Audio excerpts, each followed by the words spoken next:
Hello, hello, hello. First and foremost, I want to thank you so much for being here.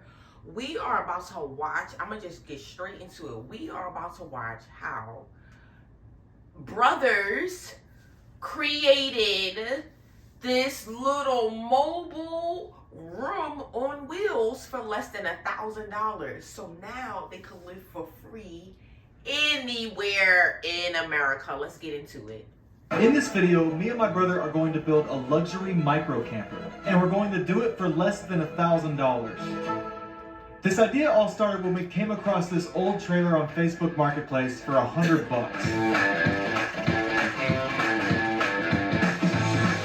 It was old and dirty and came with a ton of trash, but it was going to be the perfect base for our camper.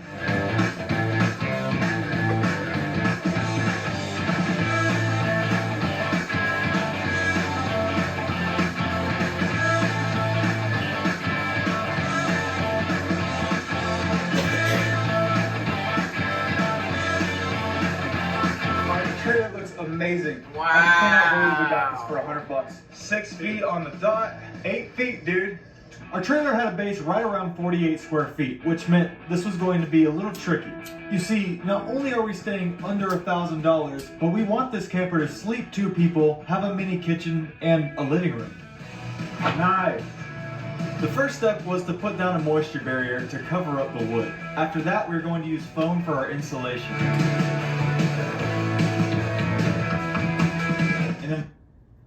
I hate commercials. Why So do you my wife got me this weird new tool for Christmas, and at first I thought it looked kind of crazy, but after using it just... And then finally we put on our subfloor. Too easy. That could not be better. Then it was time to put up our 4 walls. We decided to use basic 2x4s because they're not that heavy and they're super cheap.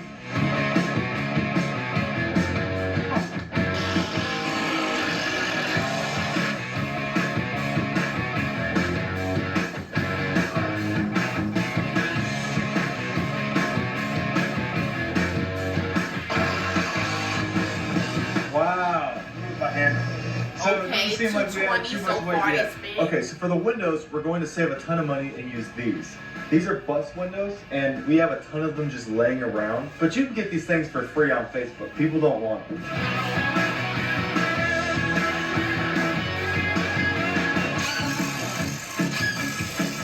Oh, it's gonna look incredible, dude. That is awesome. Wow. Everything is now framed out. Next, it's time for sheathing. To cover this camper up, Colby and I decided the cheapest way to do it would be using 1/4" OSB, or plywood. This does add a good bit of weight, but each sheet was like less than $10, so we spent about $70 on this.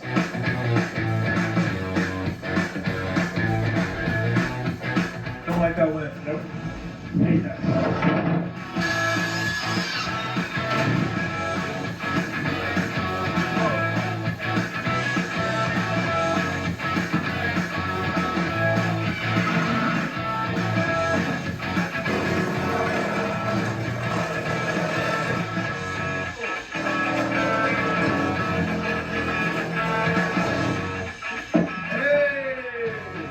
Now that the camper was covered in wood, the next step is absolutely crucial.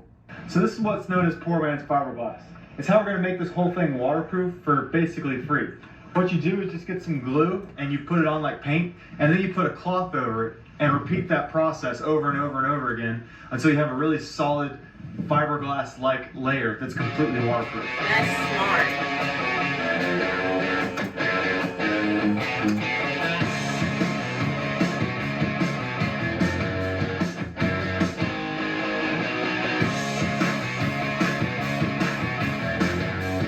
If we were to cover up the outside like a regular camper in real fiberglass, this part right here could have cost anywhere from $2,000 to $4,000. But instead we just bought a ton of glue and 3 drop cloths, and the total cost was under $200.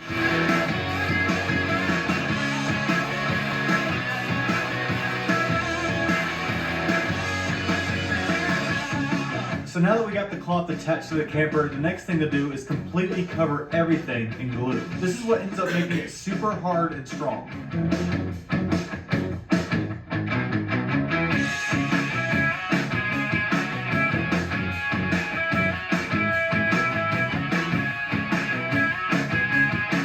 The glue is what makes it hard, and the paint is what makes it waterproof. So we're gonna start with these 3 buckets of like whatever paint we just found, and then we're gonna top it off with our final coat. It looks like expired milk, dude. It does. It might be expired paint. By now the glue had dried and it felt like a hard plastic. But if it rained or got wet, then the glue would just turn right back into a liquid and kind of melt off. It was the paint's job to make sure that the glue always stayed dry and therefore waterproof. That makes sense. In a recent video, we made this bus into an epic tiny home. Oh, wow. And after taking it camping one time, we actually had to sell it because we couldn't afford to keep it. So when we're done with this camper, we're going to take it to one of our favorite places that we never got to take our bus.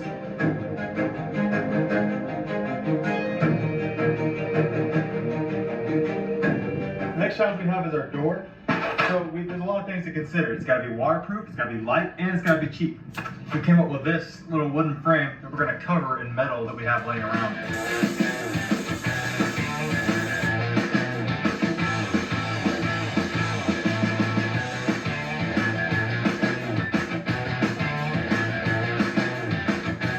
Oh, that looks so good. Light too. Dude, nice! Wow!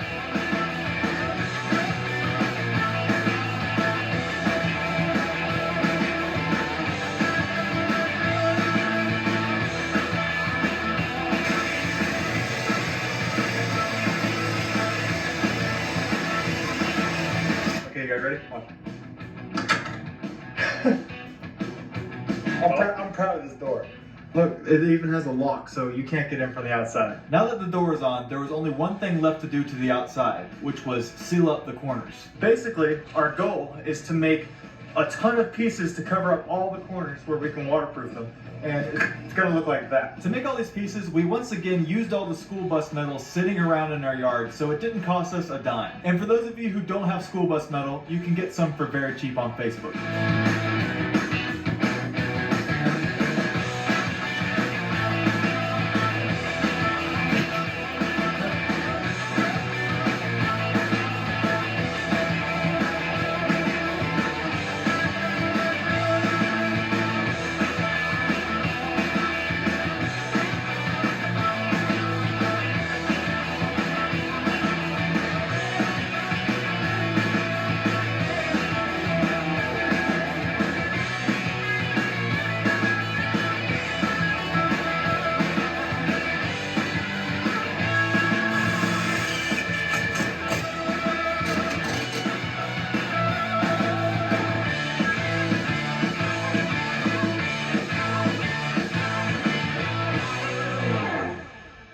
Alright, now the outside's waterproof, it's time to get started on the inside, and that begins with electric.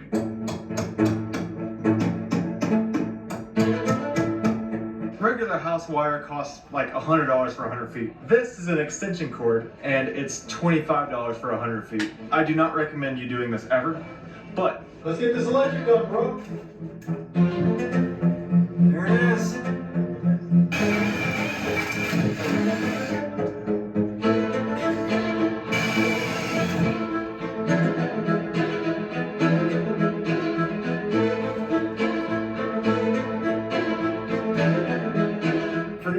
We're going just with a basic fiberglass R13 stuff. We actually got all this on Facebook Marketplace for super cheap.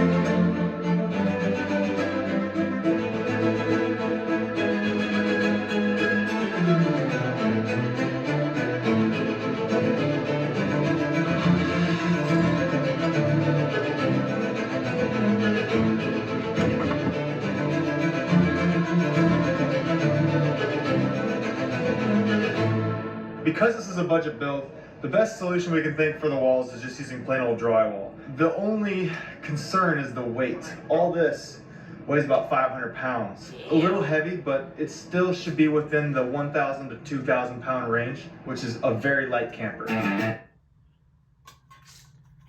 Ever Dr. Living Good. At first, I was skeptical. He kept popping up on my feed talking about how our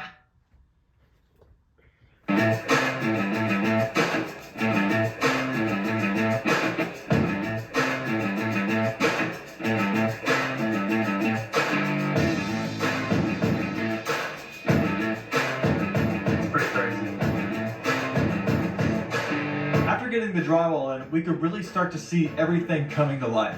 Then Colby started working on the trim, which we made for free, by the way, out of leftover wood.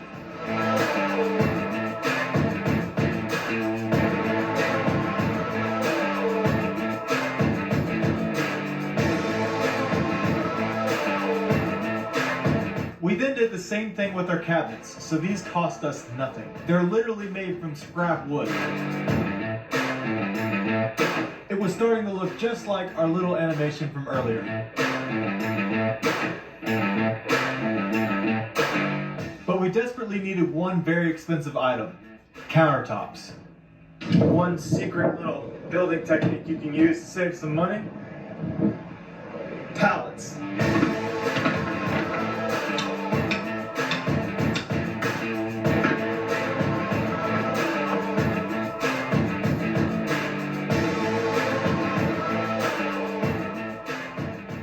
This is the idea behind our countertop. We're making this whole thing out of pallet boards, and it's going to save us a couple $100.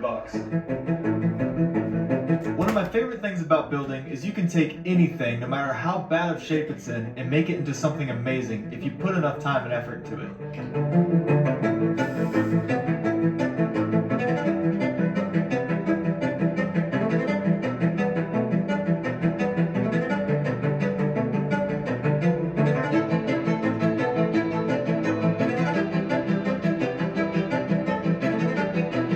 I just had to get rid of the nail holes.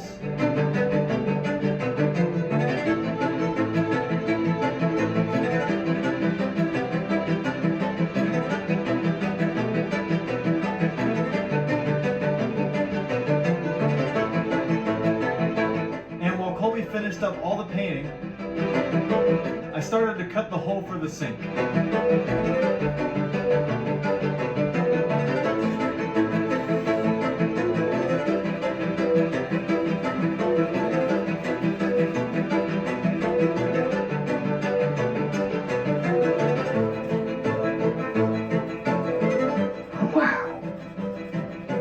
Gosh, that looks good.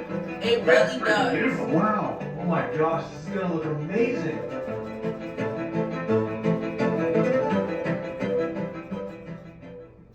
Alright, for the beds, we wanted to do something as cheap as possible. So we bought these foam mattress toppers. We're gonna do like 2 layers on each bed, so it should be really comfy. Then we're wrapping it in a cover to make it look like a mattress.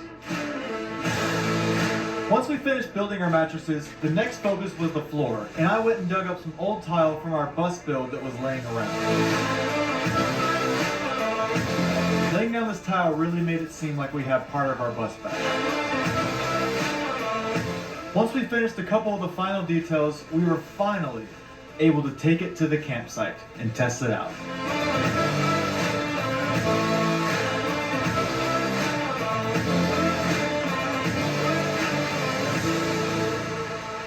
So we made it to the campsite. Let me show you the inside. Totally waterproof with the lock on. So once you open that up, here's the inside.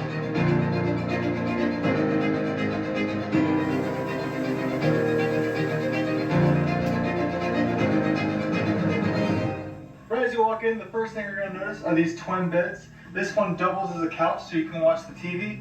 We have 2 cubbies over here, but the main thing is you can very comfortably sleep 2 people. We wanted a mini kitchen and some way to cook food, wash our hands, and do whatever we need to do just to be outside for a weekend and be comfortable. So we made enough countertop space where we could fit a basic cooktop along with our sink. That works. And we have a 5,000 BTU AC. Underneath this bed we have 2 adjustable cam lights. And then one of my favorite things we did from the very beginning was install working windows. Everything you see in this camper, including the trailer, we did for under $900.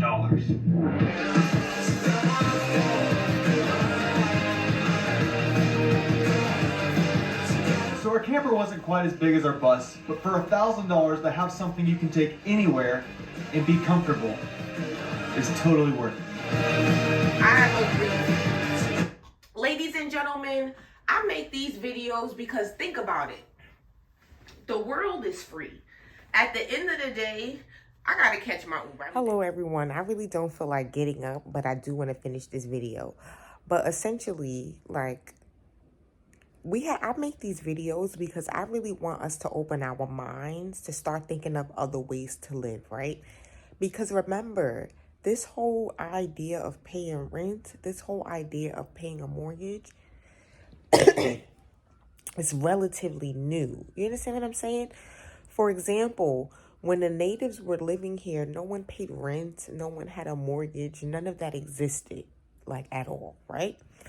That's why, like, when the white people came to America, they traded beads and stuff, like the natives and stuff, you know, you know what I'm saying, as far as, like,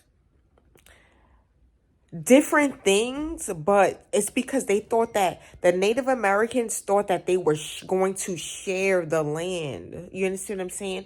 So at the end of the day, I make these videos because I've said this before. Mortgage, the root mort means death, like mortuary. You know, we're going to the morgue.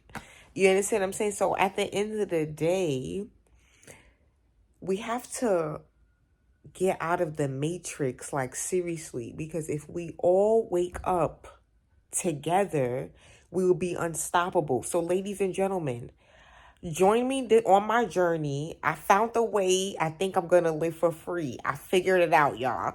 So join me on this journey. I gotta get out of here. I told y'all my eviction is January 31st. I'll make that update. So I gotta get out of here, and I'm gonna live rent free from now on, because after that, I'm not running on this hamster wheel all my life. Like, you could do it, but I'm not. You have a great day.